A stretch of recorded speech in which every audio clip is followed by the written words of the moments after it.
Subscribe કરો everything in Gujarati ચેનલને latest update મેળવવા માટે બેલ આઇકન દબાવીને ઓલ નોટિફિકેશન ઓન કરવાનું ભૂલતા નહીં. એજ્યુકેશન તેમજ સ્કોલરશિપ અંગે આપની કોઈ પણ ક્વેરી હોય તેને સરળતાથી અને ઝડપથી ઉકેલવા માટે એવરીથિંગ ઇન ગુજરાતી ટેલિગ્રામ ચેનલને જરૂરથી જોઈન કરજો, જેની લિંક ડિસ્ક્રિપ્શનમાં આપવામાં આવી છે. આ વિડીયો શરૂ કરતા પહેલાં તમામ મિત્રોને જણાવીશ કે જો તમે આ પ્રકારનું ટેબલ કઈ રીતે બનાવવું તેમજ ફોર્મ્યુલાનો ઉપયોગ કરીને સરવાળો, બાદબાકી, ગુણાકાર તેમજ ભાગાકાર કઈ રીતે કરવું તે અંગેના વિડીયોની લિંક ડિસ્ક્રિપ્શનમાં આપવામાં આવી છે. પ્રથમ તે વિડીયો વોચ કરજો. મિત્રો, આજના વિડીયોમાં આપણે ટોટલ, પર્સન્ટેજ, મિનિમમ તેમજ મેક્સિમમ કોડનો ઉપયોગ કરીને એટલે કે ફંક્શનનો ઉપયોગ કરીને કઈ રીતે શોધીશું તે અંગેની માહિતી મેળવીશું. સૌપ્રથમ આપણે ફંક્શનનો ઉપયોગ કરીને સરવાળો શોધીશું, જેના માટે આપણે સૌપ્રથમ જે પણ સેલમાં સરવાળો કરવો છે તે સેલ પર ક્લિક કરીશું અને ત્યાર પછી બરાબર ટાઈપ કરીશું અને ત્યાર પછી એક્સેલમાં સરવાળો ગોતવા માટેનું સૂત્ર છે સમ કર્યા પછી તમારે કાઉન્સ આપવાનું છે અને ત્યાર પછી તમારે જેટલી પણ સેલ લઈને સરવાળો કરવાનો છે તે સેલ લઈને તમારે માઉસનું ડાબું બટન દબાઈ રાખવાનું છે અને ખેંચી લેવાનું છે. મિત્રો, અહીંયા આપણે C3 થી લઈને H3 સુધી એટલે કે અંગ્રેજીથી લઈને સાયન્સ સુધી જેટલા પણ વિષયના માર્ક્સ છે તે તમામ માર્ક્સની ગણતરી કરવાની છે, એટલે કે સરવાળો કરવાનો છે. જેથી આપણે C3 થી લઈને H3 સુધીની સેલ સિલેક્ટ કરી છે. તમે આ સેલ રેન્જ મેન્યુઅલી પણ ટાઈપ કરી શકો છો. પ્રથમ વેલ્યુ જે પણ સેલમાં હોય તે સેલ વેલ્યુ ટાઈપ કરવાની છે. અહીંયા પ્રથમ વેલ્યુ અંગ્રેજીની C3 છે, જેથી આપણે C3 ટાઈપ કરીશું ને ત્યાર પછી જેમનું નિશાન આપીશું ને ત્યાર પછી લાસ્ટ સેલનું એડ્રેસ એટલે કે અહીંયા લાસ્ટ સેલનું એડ્રેસ છે H3, આપણે H3 ટાઈપ કરીશું. ત્યાર પછી કાઉન્સ બંધ કરીને એન્ટર પ્રેસ કરવાનું છે. તો મિત્રો, આ પ્રકારે ફંક્શનનો ઉપયોગ કરીને તમે સરવાળો શોધી શકશો. ત્યાર પછી પર્સન્ટેજ શોધવા માટે આપણે બરાબર કહીને એવરેજ લખીશું, AVERAGE. ત્યાર પછી કાઉન્સ આપીશું ને ત્યાર પછી જેટલા પણ સેલની એડ્રેસ છે એટલે કે સેલ રેન્જ છે તે સેલ રેન્જ સિલેક્ટ કરીશું ને ત્યાર પછી કાઉન્સ બંધ કરીને એન્ટર આપીશું. તો મિત્રો, અહીંયા ઓટોમેટિક પર્સન્ટેજ પણ આવી જશે.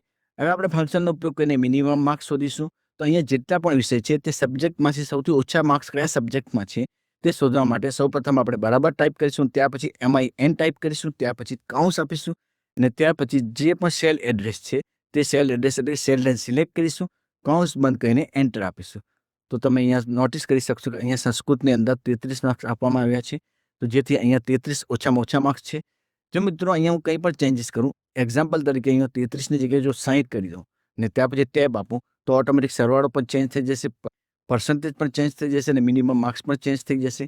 હવે મિનિમમ માર્ક્સ 42 થઈ ગયા છે, કારણ કે સૌથી ઓછા માર્ક્સ સાયન્સમાં 42 છે. જેથી અહીંયા તે જ પ્રમાણે આપણે મેક્સિમમ ફંક્શનનો ઉપયોગ કરી જેના માટે બરાબર ટાઈપ કરીશું, ત્યાર પછી MAX ટાઈપ કરીશું, ત્યાર પછી કાઉન્સ આપીશું ને ત્યાર પછી સેલ રેન્જ સિલેક્ટ કરીશું ને ત્યાર પછી કાઉન્સ બંધ કરીને એન્ટર આપીશું.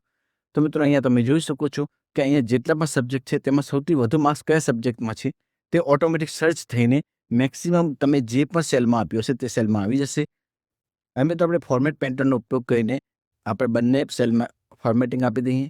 મિત્રો, અહીંયા તમે ફંક્શનનો ઉપયોગ કરીને તમામ કેલ્ક્યુલેશન કર્યું છે, તેમાં મિનિમમ અને મેક્સિમમ માર્ક્સ સર્ચ કર્યા છે.